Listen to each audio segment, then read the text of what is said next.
18절에서 30절입니다.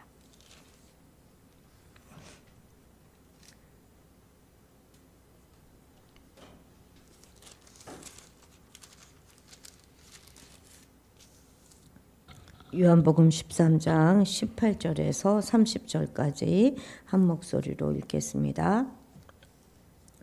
내가 너희 모두를 가리켜 말하는 것이 아니니라. 나는 내가 택한 자들이 누구인지 압니다.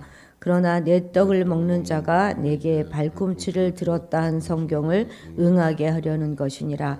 지금부터 일이 일어나기 전에 미리 너희에게 일러둠은 일이 일어날 때에 내가 그인 줄 너희가 믿게 하려 함이로다. 내가 진실로 진실로 너희에게 이르노니 내가 보낸 자를 영접하는 자는 나를 영접하는 것이요 나를 영접하는 자는 나를 보내신 이를 영접하는 것이니라. 예수께서 이 말씀을 하시고 심령이 괴로워 증언하여 이르시되 내가 진실로 진실로 너희에게 이르노니 너희 중 하나가 나를 팔리라 하시니 제자들이 서로 보며 누구에게 대하여 말씀하시는지 의심하더라. 예수의 제자 중 하나 곧 그가 사랑하시는 자가 예수의 품에 의지하여 누웠는지라. 시몬 베드로가 머리짓을 하여 말하되 말씀하신 자가 누구인지 말하라 하니 그가 예수의 가슴에 그대로 의지하여 말하되 주여 누구니까? 예수께서 대답하시되 내가 떡 한 조각을 적셔다 주는 자가 그니라 하시고 곧 한 조각을 적셔서 가룟 시몬의 아들 유다에게 주시니 조각을 받은 후 곧 사탄이 그 속에 들어간지라. 이에 예수께서 유다에게 이르시되 내가 하는 일을 속히 하라 하시니 이 말씀을 무슨 뜻으로 하셨는지 그 앉은 자 중에 아는 자가 없고 어떤 이들은 유다가 돈꾀를 맡았으므로 명절에 우리가 쓸 물건을 사라 하시는지 혹은 가난한 자들에게 무엇을 주라 하시는 줄로 생각하더라. 유다가 그 조각을 받고 그 곧 나가니 밤이러라. 아멘. 자, 13장부터는 이제 영광의 책이 시작된 것이잖아요. 그런데 그 중에서도 13장부터 해서 17장까지를 다락방 강화다 이렇게 말합니다. 그러니까 다락방 설교다 이렇게 말하는 것이죠. 예수님이 잡히시기 직전 마지막 만찬 자리에서 제자들에게 주신 긴 설교와 기도를 말하는 것입니다. 이곳은 이제 지금 이 장소는 예루살렘에 있는 그런 다락방인데 전승에 따르면 마가 요한의 어머니 마리아의 집 다락방이다 이렇게 알려져 있습니다. 그런데 공간복음에서는 빵과 포도주를 나누는 성찬 제정하는 그 장면이 나오는데요. 요한복음에는 나오지 않습니다. 그 대신에 세족식 장면하고 긴 강화 말씀으로 채우고 있죠. 공간복음에는 주로 이제 이렇게 성찬식만 나오고 이 요한복음에는 세족식만 나오는 거죠. 예.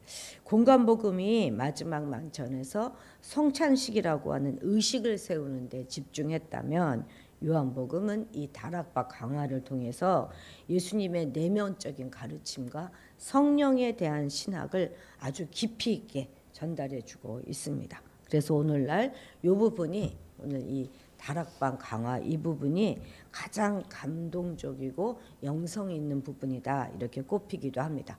그리고 어떤 부분은 성경에서 가장 지성서와 같은 부분이 바로 이 요한복음의 13장에서부터 17장이다 이렇게 말씀하시기도 합니다. 그 중에서도 특히 이제 16장까지 13장에서 16장까지가 이제 설교를 넘어서 제자들을 향한 예수님의 아주 애정 깊은 그런 이야기들 또 유언 같은 메시지 이렇게 담겨 있고 17장은 예수님의 중보기도예요. 그래서 제사장적 기도다 이렇게 부르기도 합니다. 13장부터 이 17장까지가 아주 중요한 그런 장이죠. 우리도 왜 성경책에 보면은 예수님의 말씀만 붉은색으로 되어 있는 그런 성경책들 있잖아요. 보면 여기가 다 붉은색이에요. 다 완전히 예수님이 다 하신 긴 말씀들입니다. 18절 같이 읽겠습니다. 내가 너희 모두를 가리켜 말하는 것이 아니니라. 나는 내가 택한 자들이 누구인지 알미라. 그러나 내 떡을 먹는 자가 내게 발꿈치를 들었다 한 성경을 응하게 하려는 것이니라. 아멘. 예수님은 친히 12제자를 선택하셨습니다. 그런데 그 중에 배반자가 있었다는 것은 참으로 뼈아픈 일이죠. 그렇다고 해서 예수님께서 제자 선택에 있어서 실수를 하셨다는 말은 결코 아닙니다. 예수님은 그 일에 쓰임을 받을 수밖에 없었던 유다의 운명을 아시고 아주 고통스러워하셨어요. 인간적으로는 감정으로 볼 때 배신의 쓰임을 받는다 하는 것은 정말 참으로 불쌍하고 안타까운 그런 일이죠. 하지만 배신은 유다가 스스로 책임져야 할 적극적인 선택의 결과인 것입니다. 누구 탓도 할 수 없어요. 그런데 이 대목에서 중요한 것은 예수님께서 너무나 잘 아신다는 것입니다. 특히 유다의 배신은 성경의 예언을 성취하는 일임을 너무나 잘 아셨어요. 인용하신 시편 있죠. 내 떡을 먹는 자가 내게 발꿈치를 들었다. 요 인용한 시편은 시편 41편 9절에 있는 말씀입니다. 다윗이 측근 아히도벨이 자신을 배반하고 압살롬하고 한편이 되잖아요. 그래서 자신을 해치라고 한 것에 대해서 탄식하며 쓴 그 시편의 일부를 인용한 것입니다. 그러니까 예수님은 가룟 유다의 배반을 그냥 어떤 인간적인 사건으로 보신 것이 아니라 성경 말씀의 성취다 이렇게 보신 것입니다. 여기서 내 떡을 먹는다 하는 것은 함께 식탁 교제를 할 만큼 아주 친근한 사이였다 하는 것을 의미하는 것이고, 발꿈치를 들었다 이렇게 말하는 것은 반항과 경멸의 표시입니다. 그러니 세상적인 기준으로 볼 때 예수님의 삶은 결코 성공적인 삶이라고 말할 수 없는 것이죠.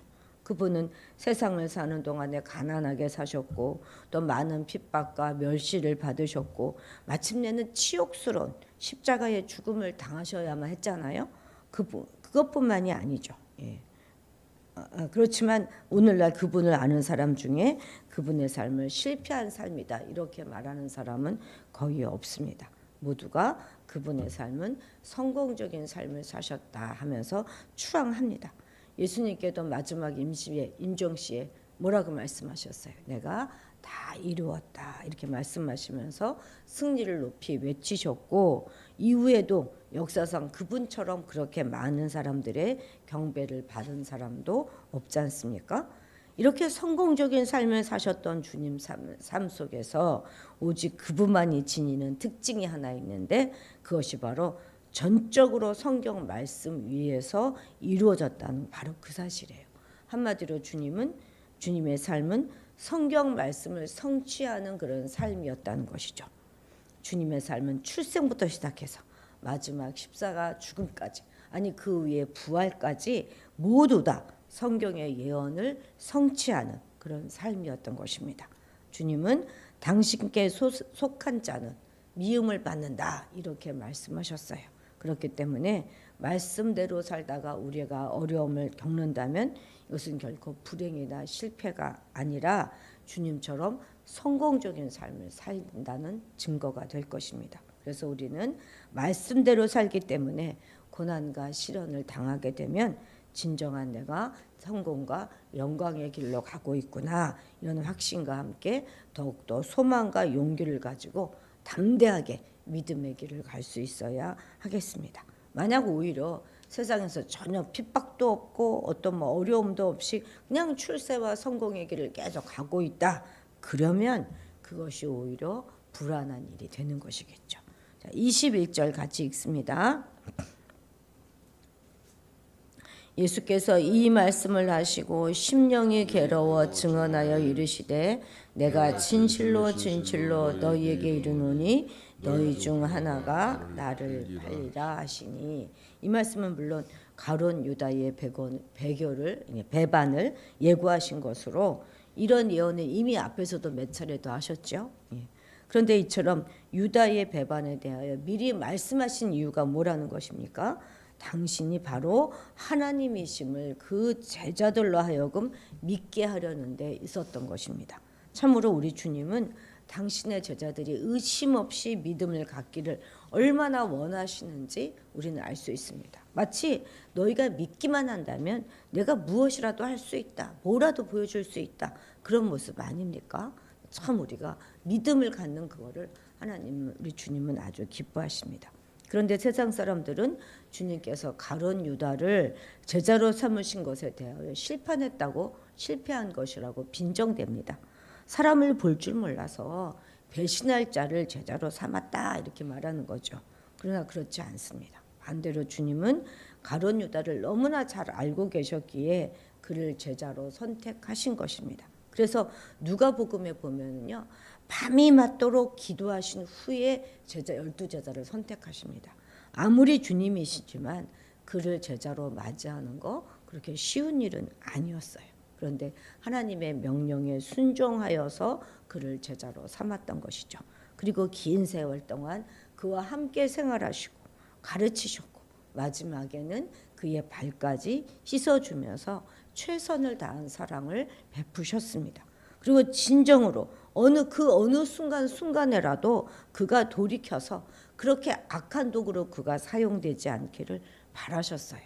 그러니까 가룟 유다의 배반은 주님의 무능이나 실패가 아니라 오히려 이 모든 것을 다 아시면서도 원수될 자를 끝까지 사랑으로 품으신 주님의 하나님 되심을 증거해 주시는 그런 계시의 사건이 아닐 수 없는 것이죠. 우리 그렇지 않습니까? 선지자들은 사람들이 거부할 걸 알면서도 하나님의 뜻에 순종하여 말씀을 선포해야 되는 거 아닙니까? 그러니까 마귀인 줄 알면서도 하나님의 뜻에 순종하여 가룟 유다를 제자로 삼으시고 그가 배반할 걸 알면서도 품고 사랑하셨던 주님의 사랑이야말로 신앙과 사랑의 최고의 모범이 아닐 수 없는 것이죠. 그래서 우리도 신앙생활함에 있어서 너무나 인간적인 생각을 지나치게 앞세우지 말아야 하는 것입니다. 우리는 주님처럼 그것이 하나님의 뜻이기 때문에 그냥 사랑하는 것이고 하나님의 명령이기에 순종하는 위대한 신앙의 실천자들이 모두 되어야 하겠습니다. 그렇게 할 때 하나님께서는 우리의 순종을 통해서 영광을 얻으실 뿐만 아니라 세상의 악함으로 인해 잠시 겪는 인간적인 실패를 무궁한 섭리 속에서 궁극적이고 영원한 하나님의 승리로 변화시켜 주시는 것이죠. 자, 23절 같이 읽겠습니다. 예수의 제자 중 하나 곧 그가 사랑하는 신자가 예수의 품에 의지하여 누웠는지라. 그가 사랑하시는 자가 누구죠? 요한 자신입니다. 바로 자신을 일컫는 말이에요. 요한은 자신의 복음서 안에서 이와 동일한 표현을 여러 번 사용합니다. 이처럼 분명한 언어로 자신을 표현하고 있다는 것은 그가 얼마나 주님의 사랑에 대한 확신과 뚜렷한 정체성을 가지고 있었는가 하는 것을 알려줍니다. 오늘날 심리학자들이 이제 분석에 의하면 대부분의 현대인들은요, 자신에 대한 뚜렷한 정체성이 없는 반면에 그래도 지도자들은 자신에 대한 분명한 정체성을 가지고 있다고 그래요. 그래서 그들이 정말 이 시대에 지도자가 되기 위해서는 먼저 자신에 대한 정체성을 분명하게 가지고 있어야 한다고 말합니다. 왜냐하면 자신이 누구인지 정확하게 모르잖아요. 그럼 인생길 가운데서 어디로 갈지 몰라서 방황하기 마련이기 때문입니다. 우리의 정체성이 무엇입니까? 바로 하나님이 사랑하시는 자예요. 잊지 마십시다. 그리고 의심하지도 마십시다. 우리는 사도 요한처럼 무엇보다 하나님의 사랑을 받는 자다 하는 이 사실에 감격을 늘 간직하며 살아가야 하겠습니다. 세상이 몰라주어도 주님이 나를 사랑하시고 나에게 관심 가지고 계시다 하는 사실을 반드시 기억하십시다. 우리의 정체성은 하나님이 사랑하시는 자이고 하나님이 기뻐하시는 자입니다. 우리뿐만 아니라 우리 자녀들에게도 반드시 이 사실을 알려주셔서 우리가 그냥 진화돼서 물질 덩어리였다 진화돼서 사람이 된 것이 아니라 하나님의 소망이, 하나님의 관심이, 하나님의 사랑이 담겨진 존재다 하는 사실을 거듭 깨닫고 살아가도록 인도해야 할 것입니다. 자, 27절 같이 읽겠습니다. 조각을 받은 후 곧 사탄이 그 속에 들어간지라. 이에 예수께서 유다에게 이르시되 내가 하는 일을 속히 하라 하시니, 주님은 떡 한 조각을 이게 적셔다가 유다에게 주셨습니다. 그런데 제자들은 이러한 주님의 행동에도 불구하고 여전히 그 의미를 모르고 있지요.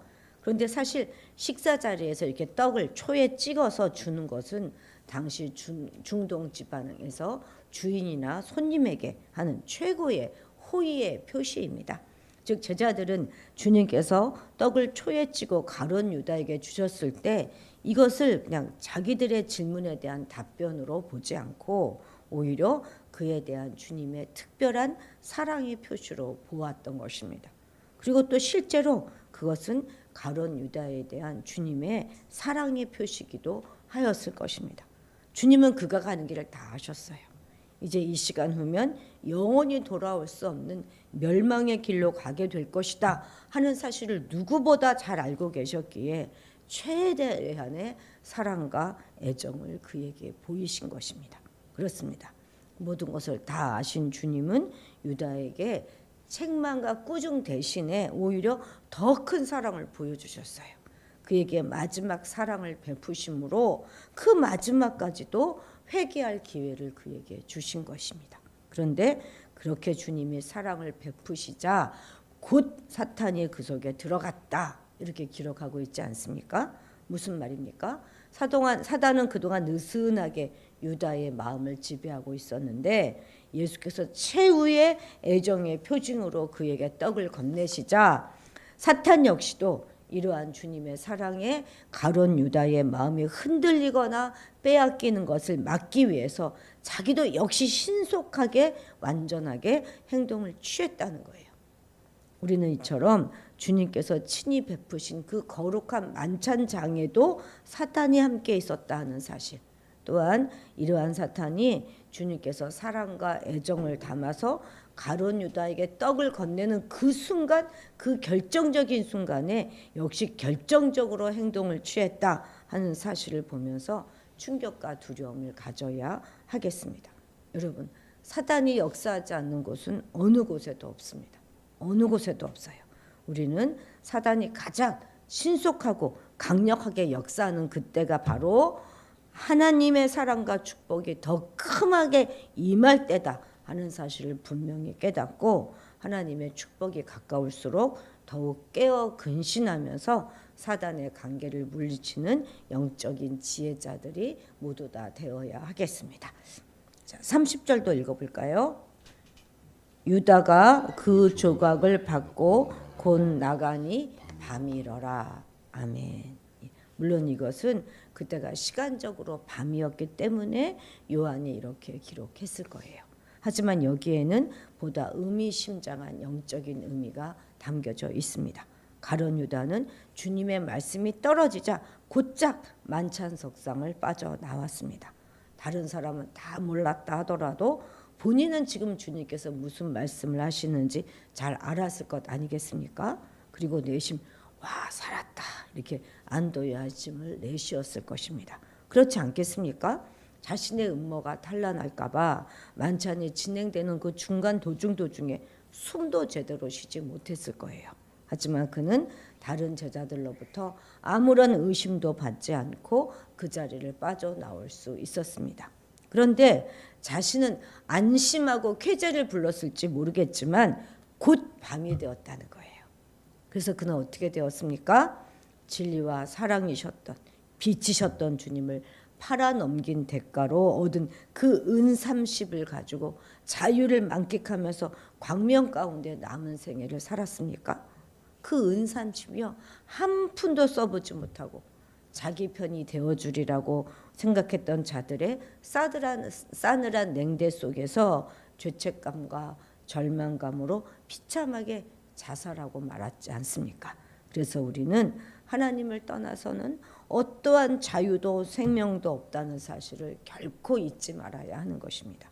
하나님 없이 얻은 성공은 성공이 아니라 오히려 실패이고 더 무서운 심판이라는 사실도 우리는 기억해야 합니다. 예수 그리스도를 떠나서는 제 아무리 화려한 삶을 살았다 하더라도 실상은 지금 어둠 속에서 헤매고 있을 뿐이라는 사실, 우리는 정말 잊지 말아야 돼요. 주님의 말씀처럼 본다고 하나 내가 소경은 아닌지, 살았다고 하나 실상은 죽은 자가 아닌지 겸손한 마음으로 늘 우리를 되돌아보면서 하나님 앞에 더욱 낮은 모습으로 엎드림으로써 참된 빛과 생명을 얻는 그런 성도들이 모두 다 되어야 하겠습니다. 기도하시겠습니다. 하나님, 오늘 말씀을 통해서 우리 주님은 얼마나 우리가 믿음을 가지고 믿음으로 이 세상을 살아가기를 원하시는지 보게 하심을 감사합니다. 우리가 살아가면서 주님을 믿는 믿음으로 이 세상의 모든 일들을 재해석하며 살아가도록 도와주옵소서. 또한 우리가 하나님의 사랑을 받는 자요, 하나님이 기뻐하시는 자라는 정체성을 한시도 잊지 않고 살아갈 수 있도록 도와주옵소서. 어떠한 경우에도 주님과 주님의 나라를 위해 선한 도구가 되어 쓰임받게 하시고, 불신 가운데 살다가 강팍하고 완고한 마음이 되지 않도록 늘 말씀에 비추어 회개하며 살 같은 부드러운 마음으로 살아가게 하옵소서. 어떤 사람을 대하든지 마지막까지 사랑과 호의를 베풀기를 마다하지 않게 하시고, 예수 그리스도를 떠난 삶, 그것이 아무리 화려하고 멋지게 보일지라도 어둠뿐이라는 사실을 깨닫게 하셔서 하나님 앞에서 더욱 낮은 모습으로 엎드림으로 참된 빛과 생명을 얻는 우리가 되게 도와주옵소서. 감사드리며 예수님의 이름으로 기도드렸습니다. 아멘.